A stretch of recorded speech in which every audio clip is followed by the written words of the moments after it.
Bienvenidos al tema sobre cómo deducir el significado de una palabra a partir del contexto. La habilidad para deducir el significado de una palabra desconocida a partir del contexto es una competencia importante en el proceso de lectura, sobre todo cuando el estudiante de un segundo idioma se propone dar mayor fluidez a la lectura, disminuyendo el auxilio frecuente del diccionario. En este sentido, el contexto puede dar pistas o claves que conlleven a develar el significado del vocablo desconocido. Entendemos por contexto todas las palabras y oraciones que rodean al término desconocido. En este ejemplo se muestra el contexto de la palabra eufemism. Tipos de claves del contexto. Las claves del contexto son palabras o frases en la oración que ayudan al lector a inferir el significado de un vocablo. Hay 4 tipos de claves. Primero, los sinónimos. Segundo, los ejemplos y definiciones. Tercero, los antónimos y los contrastes. Y cuarto, el conocimiento general y la experiencia. Los sinónimos y las definiciones como claves contextuales. Un sinónimo es una palabra o frase que significa lo mismo o es muy similar al sentido de otro vocablo. Las definiciones declaran o describen el significado de una palabra. Estas 2 claves del contexto se pueden usar para descubrir el significado de una palabra desconocida. A continuación explicaré una forma de deducir el significado de la palabra flippant en la siguiente oración. Days after he made a flippant remark in class, he regretted sounding so disrespectful. Primero, identifico su categoría gramatical y observo que flippant es un adjetivo porque por su posición hacia la izquierda está modificando a la palabra remark, que es un comentario.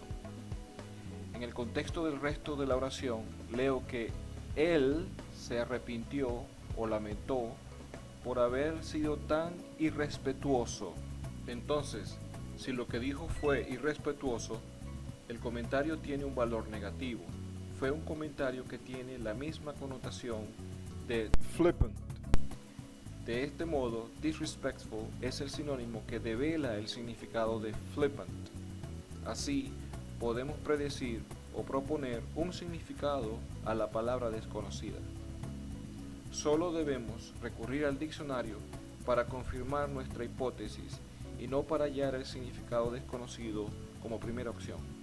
La segunda forma de utilizar los sinónimos como puentes para descubrir el significado desconocido es por medio de los indicadores de sinónimos. En este cuadro se agrupan las palabras o frases que funcionan como indicadores de sinónimos, entre ellos means, also known as, y algunos signos de puntuación con la misma función descriptiva. Tenga en cuenta que los sinónimos pueden aparecer en la lectura antes o después de estos indicadores. En la siguiente oración, la palabra desconocida es coal sack, que aparece después del indicador, de modo que el referente o significado debe encontrarse antes del indicador. En este caso, dark obscuring clouds of dust. Es decir, que coal sacks significa dark obscuring clouds of dust. En esta lámina tenemos varias oraciones donde los indicadores de sinónimos facilitan el hallazgo del significado de las palabras desconocidas. En la primera oración, el significado de visually impaired se encuentra justo después del indicador that is, es decir, who are blind or have low vision. En la segunda oración, secularism significa unbelief. Activity A. Ahora invito a mis alumnos, sobre la base de las explicaciones anteriores, a descubrir el significado de las palabras desconocidas que están subrayadas. Explica en el foro del video cómo fue tu estrategia para descubrir el significado desconocido. Recuerda que en esta fase solo debes utilizar el diccionario para confirmar tus expectativas. Los ejemplos también pueden indicar el significado desconocido de las palabras en la lectura. Observa en este cuadro los indicadores de ejemplos más comunes entre los que se encuentran for example, for instance, such as, etc. El significado de la palabra desconocida puede encontrarse antes o después de estos indicadores, pero es más frecuente encontrarlos después. ¿Cómo un ejemplo puede explicar una palabra desconocida? En la primera oración dice que malware es un ejemplo de un virus informático. Al ser un ejemplo de esta clase de cosas, queda claro que malware es un virus.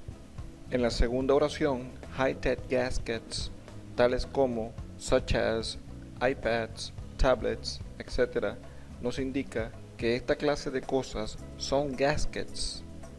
Los antónimos y los contrastes pueden ayudar a descubrir el significado desconocido de las palabras.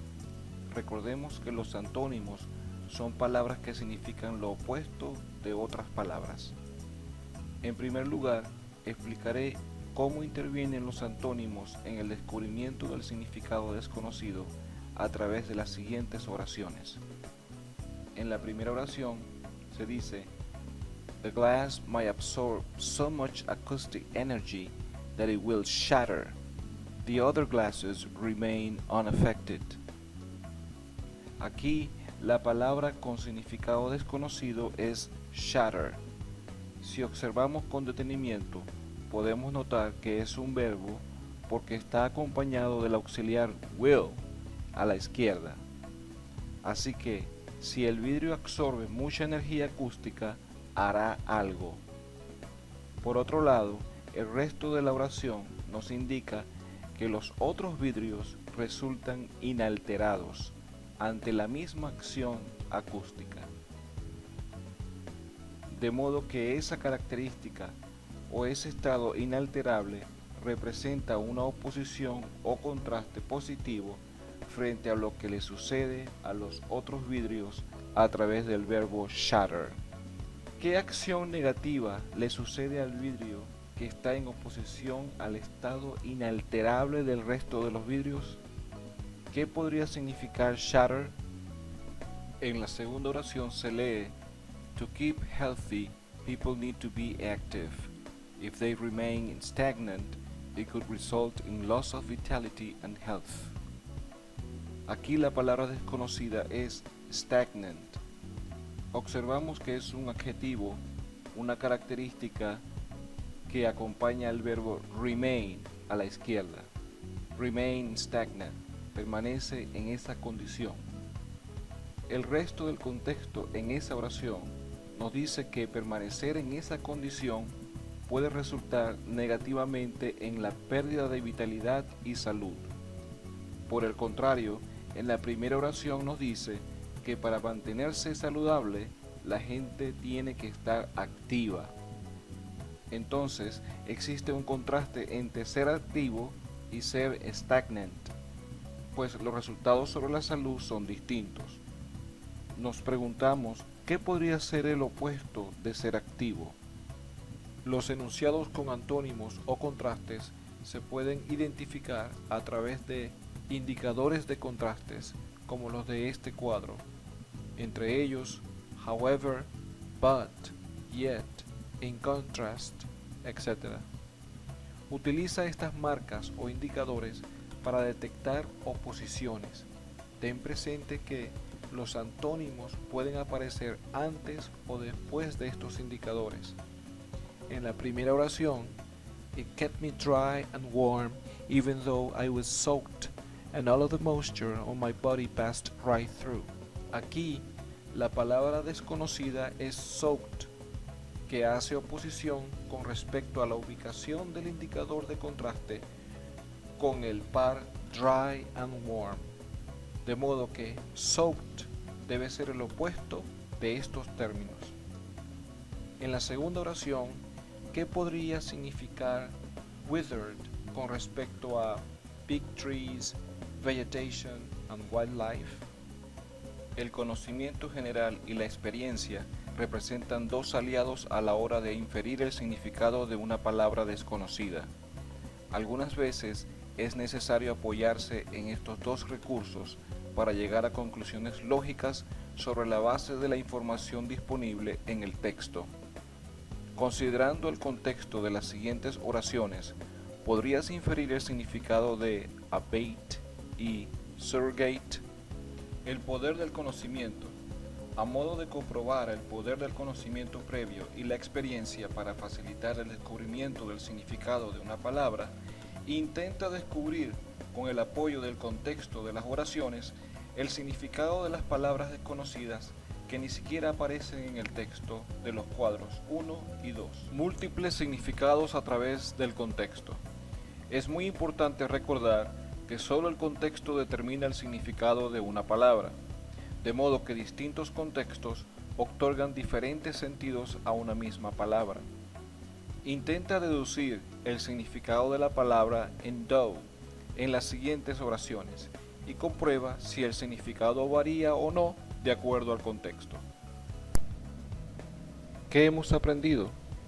Que podemos descifrar el significado de las palabras desconocidas mediante claves contextuales como los sinónimos, ejemplos, antónimos y el conocimiento en general. Segundo, que el contexto es la fuente de pistas que nos ayudan a determinar el significado de una palabra desconocida. Tercero, no debería utilizarse el diccionario cada vez que encontremos una palabra extraña en la lectura. Por el contrario, deberíamos ser capaces de proponer o plantear hipótesis sobre el significado de una palabra sobre la base del contexto.